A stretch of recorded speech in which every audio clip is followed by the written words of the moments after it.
El 18 de abril de 2008, en Culiacán, Sinaloa, México, asesinos de un cártel mexicano emboscaron y mataron a Manuel Torres Acosta, un joven de 20 años. Por desgracia para ellos, Torres Acosta era el hijo del infame líder del cártel de Sinaloa, conocido como el M1. Con la muerte de su hijo, el M1 se volvió loco y se convirtió en un demonio, matando a cualquiera que estuviera involucrado en la muerte de su hijo. En este video te contaré su historia. El M1, cuyo nombre real es Manuel Torres Félix, nació el 28 de febrero de 1958 en Cozalá, Sinaloa, México. Era hermano de Javier Torres Félix, también conocido como JT. JT era un amigo cercano y asociado a Ismael Zambada, un alto líder del cartel de Sinaloa. Obviamente, con esta información no necesitas que te diga que el M1 probablemente estuvo rodeado de armas y drogas durante su crecimiento. Con el tiempo se unió al cartel de Sinaloa él mismo. Para la década de 1990, el M1 había ascendido a las filas del cartel, pero la verdadera prueba de su valentía llegó cuando su hermano Javier fue arrestado por las autoridades mexicanas el 27 de enero de 2004. Javier fue arrestado en su casa en San Miguel y fue extraditado a los Estados Unidos por cargos relacionados con el tráfico de drogas. Sin embargo, con su hermano fuera de escena, era hora de que el M1 asumiera un papel más importante. Se le encomendó la tarea de supervisar los envíos de cocaína que llegaban desde América del Sur a los estados mexicanos de Chiapas y Oaxaca. Esta tarea era de gran importancia y le otorgó mucho poder dentro del cartel. Trabajó en estrecha colaboración con el hijo del Chapo, Ovidio Guzmán López, lo que lo hizo aún más influyente en el cartel. Sin embargo, también lo convirtió en un objetivo importante para el principal rival del cartel de Sinaloa, la organización Beltrán Leiva. Estos individuos son los únicos responsables de transformar el M1 de un simple traficante de drogas a un psicópata asesino. El cartel de Sinaloa y la organización Beltrán Leiva solía ser una alianza, ya que ambos operaban en el pequeño estado de Sinaloa. Sin embargo, alrededor de 2008, la organización Beltrán Leiva rompió esta alianza con el cartel de Sinaloa y con el Chapo. La razón, la avaricia. Ambos carteles buscaban un dominio supremo y no había otra manera que uno de ellos cayera. El vínculo entre estas formidables organizaciones se remonta en la década de 1980, cuando la idea del tráfico de drogas aún era nueva en México.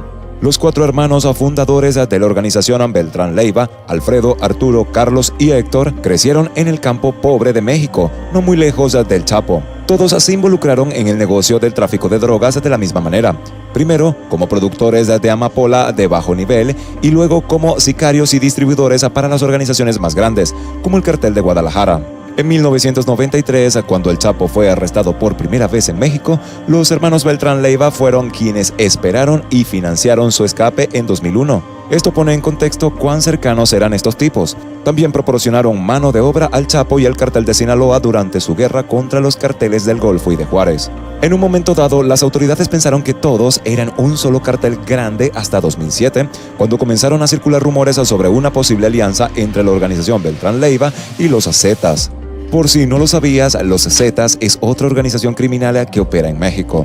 Se separaron del cartel del Golfo porque se volvieron más fuertes y tuvieron más influencia en su territorio. Mucha gente dice que son la razón detrás de la caída del cartel del Golfo. Y tal vez eso sea cierto, porque en ese momento se decía que los Zetas eran la organización criminal más grande de México. Los Zetas controlaban las drogas que se traficaban por la costa este de México y una alianza complementaria el control de la costa oeste de la organización Beltrán Leiva, sacando por completo al cartel de Sinaloa de la operación. Pero eso es solo un lado de la historia. El otro lado de la historia es que los hermanos Beltrán Leiva llevaban un estilo de vida muy lujoso para ser narcotraficantes. Uno esperaría que fueran discretos en sus operaciones, ¿verdad? Bueno, no estos tipos. Sus caras estaban en todas las noticias, fotografiados con altos funcionarios de seguridad y políticos mexicanos, mientras otras veces se les veía en glamurosas fiestas con famosas actrices mexicanas y cantantes famosos. Pero lo peor de todo era que uno de los hermanos, Alfredo, alias el Mochomo, estaba casado con la prima del Chapo, así que su estilo de vida extravagante indirectamente ponía en peligro a la prima del Chapo.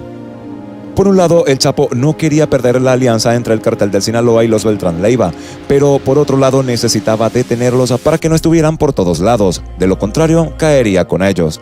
El Chapo luego hizo un trato con el ejército mexicano, intercambió la liberación de su hijo, quien estaba en prisión, por información que finalmente condujo al arresto de Alfredo Beltrán Leiva.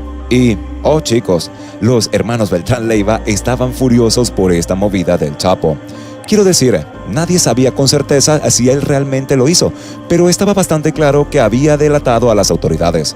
Todos sabemos que el cartel de Sinaloa tenía una alianza secreta con el gobierno mexicano, pero lo fundamental fue que Arturo Beltrán Leiva se tomó la justicia por su mano para vengar el arresto de su hermano. Fue tras el Chapo, su aliado Ismael Zambada García, alias El Mayo, y todos los demás líderes del cartel de Sinaloa, incluido el M1.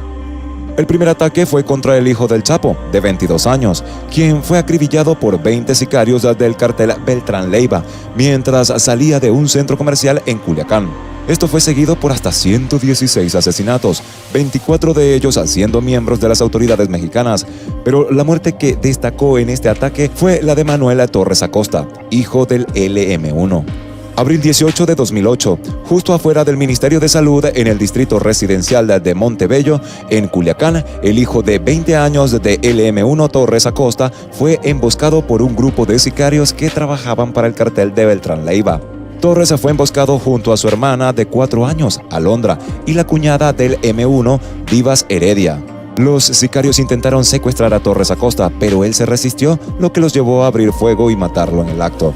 Los disparos alcanzaron a la niña de 4 años en el brazo derecho y el hombro, mientras que a la cuñada del M1 le alcanzaron la pierna izquierda.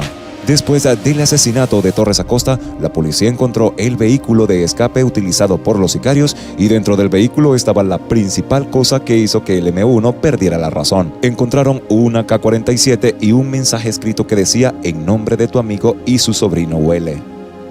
Dios mío, este mensaje cambió algo en la cabeza del M1, convirtiéndolo en una persona completamente diferente. Se volvió loco y buscaba venganza.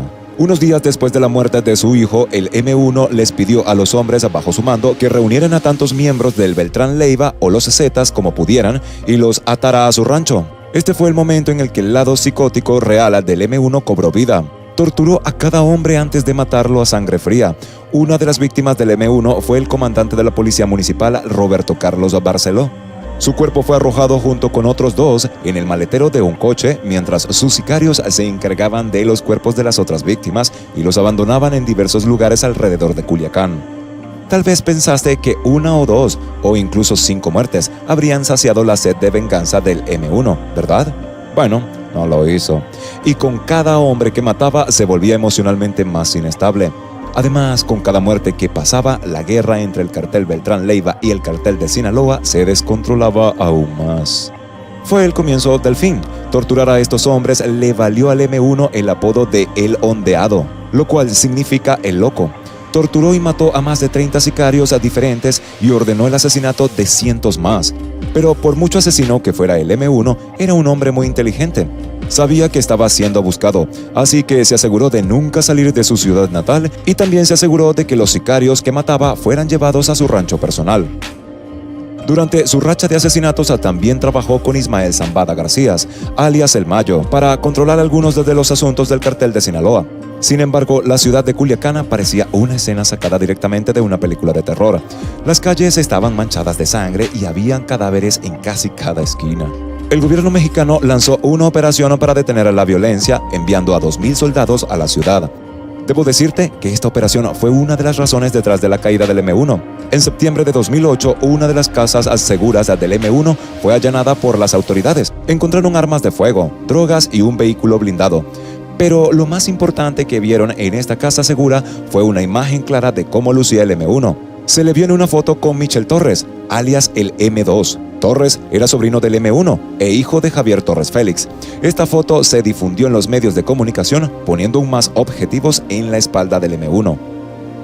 Para 2011, el M1 estaba oficialmente en la lista negra del acta de designación de capos narcotraficantes extranjeros del gobierno de Estados Unidos. Solo hay 2 formas de salir de esta lista: la prisión o la muerte. No hay término medio. En este punto podrías esperar que el M1 mantuviera un perfil bajo, ¿verdad? Bueno, este hombre estaba muerto por dentro y no le importaba en absoluto que el gobierno de Estados Unidos fuera tras él. Y tal vez, solo tal vez, su falta de preocupación fue lo que lo llevó a su muerte. El 13 de octubre de 2012, en Oso Viejo, Culiacán, Sinaloa, el M1 estaba en un convoy de vehículos con sus guardaespaldas cuando fueron interceptados en la autopista por fuerzas federales mexicanas. Intentaron evadirlos, pero no había salida. Lo que el M1 y sus hombres no se dieron cuenta fue de que varios días antes del incidente, miembros de la Fuerza Especial Mexicana y la 9ª Zona Militar habían triangulado su ubicación exacta, esperando a que saliera de su escondite. El ejército mexicano había posicionado hombres armados en cada esquina de la ciudad, por lo que no había escapatoria. En el calor del momento, el M1 bajó del vehículo en el que viajaba e intentó huir por las colinas. Sin embargo, fue abatido en el acto. Su cuerpo recibió 6 disparos, uno en el abdomen, uno en el muslo izquierdo y la pierna inferior, mientras que los demás alcanzaron el torso. El M1 murió, pero como homenaje a su hijo, por quien comenzó toda la ola de asesinatos, fue enterrado en un cementerio fuera de la ciudad de Culiacán, donde yacen los restos de su hijo Anthony. Pero eso ni siquiera es el final de la historia. A pesar de la estructura sofisticada del Cartel de Sinaloa y su impacto en sus operaciones, por un lado, la presencia del ejército mexicano aumentó drásticamente en el estado de Culiacán. Además, 3 días después de la muerte del M1, se colocaron carteles en toda la ciudad acusando a Ismael Zambada García de traicionar y preparar al M1 para ser asesinado por las autoridades mexicanas.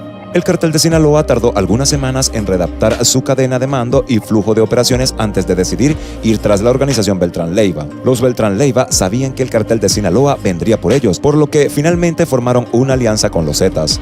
Sin embargo, este fue el periodo en el que el Chapo volvió a tomar el control de las operaciones del Cartel de Sinaloa. El Chapo instruyó a sus sicarios para perseguir a miembros del Beltrán Leiva y matarlos sin pensarlo 2 veces. Luego, después de la muerte de uno de sus líderes, Arturo Beltrán Leiva, el cartel ha estado en una constante caída desde entonces. Ahora el M1 se ha ido, el Mayo es un fugitivo y el Chapo está encarcelado en la prisión más dura de Estados Unidos, la ADX a Florence. Pero incluso sin estos hombres, el Cartel de Sinaloa sigue operando de la misma manera. Siguen traficando la misma cantidad de drogas a través de las fronteras mexicanas y hasta este mismo momento son la organización criminal más grande y brutal de México. Y bueno, hemos llegado al final de este video. Si te gustó, no olvides regalarnos un like, una suscripción y un comentario allá abajo. Hasta la próxima.